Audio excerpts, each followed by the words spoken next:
tout le monde, je vous retrouve pour une nouvelle vidéo aujourd'hui et aucune surprise, vous avez le titre juste en dessous. Aujourd'hui je vous propose une nouvelle série de vidéos sur ma chaîne qui sera des top 5 par style littéraire pour peut-être vous donner envie si vous n'avez pas encore commencé le genre ou si au contraire vous appréciez ce genre et que vous êtes en quête de nouvelles sensations, et bien je vous propose ces top 5. Aujourd'hui on commence par un style qui m'a pleinement fait recommencer la lecture de manière aussi intensive. Il s'agit de la beat lit ou de l'urban fantasy selon comment vous appelez ça. Alors grosso modo, pour ceux qui ne connaissent pas ce que c'est que la beat lit, c'est un monde qui ressemble au nôtre, à s'y méprendre, mais qui a des créatures surnaturelles au milieu. Et la plupart du temps, les créatures surnaturelles sont reconnues. Vampires, loups-garous, fantômes, sorcières, ce que vous voulez. Ça dépend de la série. Et la plupart du temps, on suit le quotidien d'une jeune femme entre 20-30 ans qui mène sa vie normale avec son travail, ses problèmes de cœur, ce qu'elle doit faire de sa vie.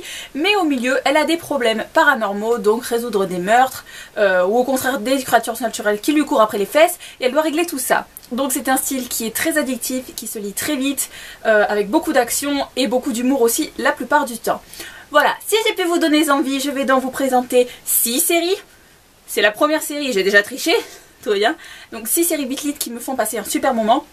On va commencer tout de suite. Et je pense que je vais faire dans l'ordre décroissant. Je commence par les moins bonnes et je vais finir par le meilleur.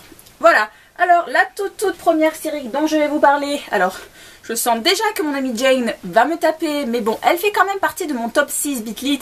Donc, faut pas me taper, n'est-ce pas? Alors la toute première série dont je veux vous parler est la série Rebecca Keane par Cassandra O'Donnell, éditée chez J'ai lu. Alors point positif dans cette série à ne pas négliger, c'est que c'est une auteure francophone. Alors si vous avez envie de lire plus de francophones pour changer en fait, ben, je vous conseille Cassandra O'Donnell, notamment donc dans sa série Rebecca Keane. Alors là malheureusement sur le marque-page c'est le tome 4, vous avez au dos là, mais je sais pas si vous arriverez à voir les couvertures des 4 premiers tomes. Donc Rebecca Keane, qu'est-ce que c'est? C'est une série où nous suivons Mademoiselle Rebecca Keane, forcément, qui a tout fui suite à un certain concours de circonstances et qui se retrouve dans une ville où il y a plein de créatures surnaturelles. Elles ont été révélées au grand jour et elle va être foutue au milieu de tout ça alors qu'elle avait envie de passer inaperçu. Voilà, donc énormément d'action. Rebecca Keane a beaucoup d'humour noir. Si vous êtes adepte du genre, vous passez un moment hyper sympa. Énormément d'action et vous voyez pas les pages tourner et même donc du coup aujourd'hui on en est à 5 tomes, oui. Donc on attend le 6ème, donc à 5 tomes, mais c'est toujours aussi addictif, c'est plein de personnages, plein de créatures, plein de possibilités, beaucoup d'originalité aussi dans l'aspect vampirique, l'aspect loup-garou et autres créatures surnaturelles. Faut pas que je vous donne trop d'éléments parce que sinon ça va vous faire des révélations. Mais voilà, je vous conseille vraiment, comme toutes les séries que je vais présenter aujourd'hui, je risque sûrement de répéter là-dessus. Mais voilà, très bonne série. De toute façon, je vous mettrai les liens livre addict en barre d'infos. Vous aurez les avis d'autres personnes, vous aurez les notes d'autres personnes pour vous inspirer si vous voulez commencer ou pas.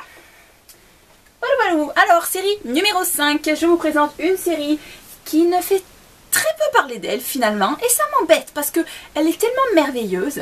Voilà, alors il s'agit de Cygne Noir, donc la série de Richelle Mead éditée chez Milady, qui est finie en 4 tomes, parce que je sens qu'il y a beaucoup de personnes qui vont me dire que les beat lit, il y a des séries à rallonge, mais c'est bien aussi d'entamer des séries qui sont pas trop grosses. Je comprends que ça puisse freiner de commencer une série s'il y a 15 tomes par exemple, je comprends parfaitement. Donc voilà, alors là du coup, que 4 tomes, ça se boucle bien. Donc, Cygne Noir, alors c'est le travail qui est le moins connu de Richelle Mead en France et je trouve ça tellement dommage parce que vous avez Eugénie, là vous êtes dans un monde avec des faées principalement et mais donc on est très loin des fées, les petites ailettes, le bâton magique, clochette, tout ça. On en est hyper loin, c'est sombre, là aussi c'est bourré d'action. En fait là c'est de la beat lit mais ça ressemble beaucoup à de la fantasy je trouve, de par l'univers créé, tout ça. Il n'y a pas de description baveuse à ne plus en pouvoir parce que c'est une de mes craintes, si ça peut vous rassurer. Eugénie est un personnage très attachant, beaucoup d'action encore une fois, enfin beaucoup de choses qui vous donnent envie. Et en fait, au début de cette série, créature surnaturelle peu commune, c'est une chamane. Eugénie, elle doit donc chasser les esprits. Et je sais pas trop quoi vous dire pour vous donner envie de le lire, mais c'est excellent, excellentissime. Alors, numéro 4, je vais vous parler, où est-il, de la série Les Vampires de Chicago, écrit par Chloé Neal, édité chez Milady également. De toute façon, en maison d'édition qui fait de l'urban fantasy, principalement, il y a Milady, j'ai lu collection Darklight, et bon, pour moi c'est elles deux. Après il y en a d'autres sûrement, mais moi c'est mes top dans ce style là. Bref, revenons-en à Mérite, donc les Vampires de Chicago. Là vous êtes dans une série avec des vampires de par le titre, mais pour ceux qui sont réfractaires à l'univers que vampires, vous en avez trop vu, vous avez envie de lire autre chose, je le conçois parfaitement, mais il n'y a pas que des vampires dans ces bouquins là. Vous avez donc de prime abord des vampires, mais après il y a des loups-garous, il y a des sorcières, il y a des fées, des métamorphes, plein d'autres créatures qui se mélangent, et c'est le genre de série que j'affectionne beaucoup quand il y a un melting pot surnaturel. Donc très très bien. J'ai oublié de le préciser, mais pour l'instant il y a 9 tomes et c'est une série en cours. Le tome 10 devrait pas tarder à paraître d'ailleurs, je pense pour du mars ou du février.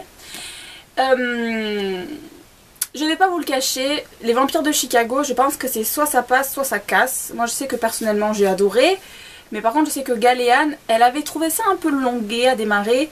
Et moi j'ai accroché directement, j'ai trouvé ça assez droit au but en fait. J'ai beaucoup adhéré à la personnalité de Mérite. Je la trouve assez naturelle, très enjouée et je me sens proche d'elle en fait. Bon, je suis pas aussi badass, je vous l'accorde. Je suis pas une héroïne cachée avec un katana, avec un sabre dans le dos, hein, mais la preuve, j'ai rien. Mais voilà, j'ai beaucoup accroché. Je trouve qu'elle est assez terre à terre malgré tous les soucis qui lui tournent autour. Et donc voilà, et c'est cool de découvrir aussi une ville qui change de New York, parce que dans tous vos livres vous voyez New York ou Los Angeles, là vous êtes à Chicago, ce qui est quand même assez rafraîchissant également. Voilà. Ensuite, non, j'ai perdu ma page. Ensuite, en numéro 3, je vous présente une série qui est à ne plus présenter, je pense, pour ce qui est de la beatlist. Je vais vous parler de Chasseuse de la nuit. Voilà, ou Cat et Bones pour les intimes, selon comment vous appelez ça. Donc par Jeannienne Frost, édité chez Milady. Encore une fois, série terminée en 7 tomes. Voilà, donc c'est une de mes toutes premières séries Beatlit. Et je parle pas par nostalgie en vous disant que c'est une de mes séries Beatlit préférées. Vous verrez qu'il y a énormément de monde qui adore Chasseuse de la nuit. C'est vraiment, mais tout ce que je vous dis depuis tout à l'heure sur la Beatlit, comme quoi il y a beaucoup d'action, comme quoi il y a de l'humour, tout ça, et un peu de romance derrière, parce que c'est quand même intéressant aussi d'avoir ça.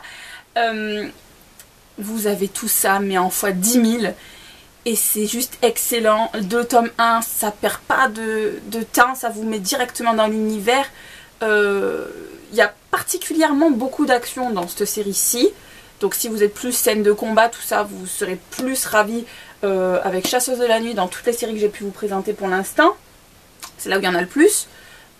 Voilà, et que vous dire pour Chasseuse de la nuit, c'est marrant, je vais me répéter encore une fois, beaucoup d'action. Cat et Bones et tous les personnages secondaires sont d'un drôle.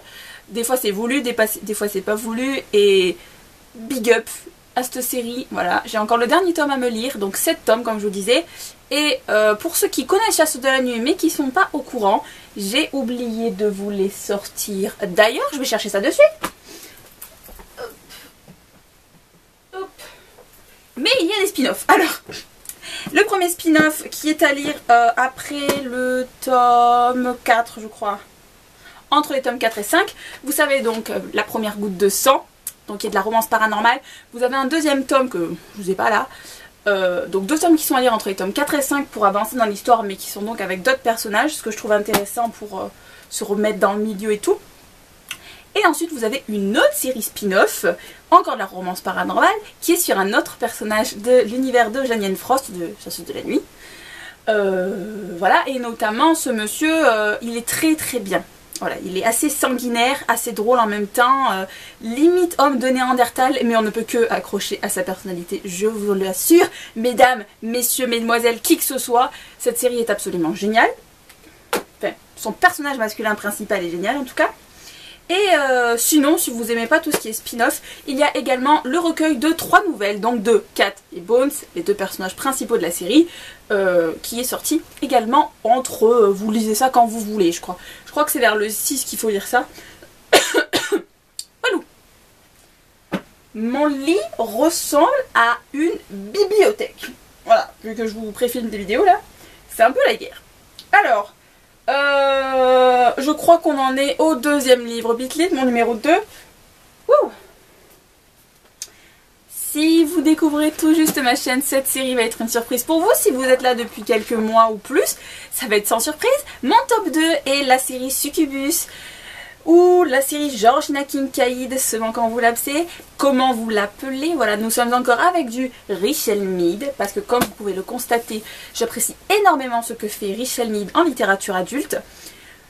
Donc là, nous sommes dans un univers particulièrement centré sur les démons, et dont notre héroïne principale est un succube, créature surnaturelle très peu exploitée, et c'est même la première fois que je vois en personnage principal. Donc cette série-ci est plus dans l'enquête, à chercher des indices. C'est moins action pure, on est plus sur de la spéculation, mais on ne s'ennuie pas. On change du coup parce qu'on n'a pas une héroïne qui est bagarreuse, lunatique. On n'a pas trop ça, on est vraiment sur une héroïne plus mélancolique, poétique. Alors quand je vous le dis comme ça paraît très chiant, mais ça ne l'est pas, parce que donc je vous ai dit que c'est principalement centré sur les créatures de l'enfer, donc démons, vampires, néphilim, anges. Du coup on vous met les adversaires aux enfers, et je trouve ça pas mal sympa. Si vous avez envie d'avoir des avis, notamment je vais vous parler des tomes 5 et 6, donc les deux derniers tomes, parce que la série est finie en 6 tomes, dans ma dernière vidéo de 2014, donc je vous invite à aller la visionner, si vous voulez un avis fini, parce qu'il n'y a aucun spoil dedans. Voilà, j'apprécie toujours autant cette série, et je vous la recommande chaudement, parce que maintenant elle est disponible en poche chez Milady, encore. Et donc je sais que normalement vous devriez passer un moment super sympa avec. Voilà. Et ensuite notre numéro 1, la série Beat Lit, que si vous la lisez pas, j'ai presque envie de vous renier. J'ai bien dit presque, je vous aime mes abonnés, je ne vais pas vous tuer.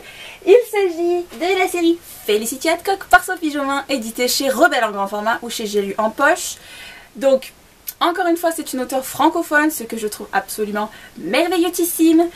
Et si vous ne connaissez pas encore le travail de Sophie Jomain, ce qui est assez étonnant parce que donc elle a fait la fameuse série Les Étoiles de Noce Head, mais c'est du young adulte. Voilà. Donc nous sommes avec mademoiselle Felicity Hadcock, jeune demoiselle qui vit en Angleterre, à Bath, et qui n'a absolument pas envie de se retrouver mêlée avec des histoires de surnaturel. Elle a conscience de son don qui est de... Elle sait l'existence des vampires, mais elle a envie de vivre sa vie pépère, sa maison, son jardin, son travail, tout ça. Mais évidemment, le monde surnaturel va la rattraper, plein de créatures fantastiques vont se mêler de sa vie alors qu'elle n'a aucun choix, et elle va devoir s'y résoudre. Felicity est une héroïne très sarcastique, mais tellement attachante, tellement émouvante dans son humanité, on va dire. Et il y a là aussi deux beaux gosses de la mort qui tuent. Alors personnellement, je suis team Stanislas, je le revendique, je pourrais presque me faire tatouer pour ça. Mais il y a aussi la team Terence. Donc vous avez deux créatures surnaturelles, angéliques, dans cet univers-là. Je sais pas comment on dit... infernal, voilà, angélique infernale dans cette série. Bon, en même temps vous vous en doutez de par le titre, les anges mordent aussi, mais on est très loin du niais comme ça peut être le cas avec les séries sur les anges, parce que ce n'est pas du tout de ça qu'il s'agit dans cette série. Voilà, pour l'instant la série compte 4 tomes, le tome 5 est en cours d'écriture, mais c'est absolument merveilleux et je connais très peu de personnes qui n'ont pas adhéré à cette série. Personnellement je l'ai lu d'une traite. Vrai page turner encore une fois, comme tous les Beat Lit que j'ai pu vous présenter jusqu'à maintenant. Voilà, c'est tout ce que j'avais à vous montrer pour cette vidéo. Je tiens quand même à préciser que je n'ai pas lu toutes les séries Beat Lit du monde, c'est un avis personnel que je vous donne.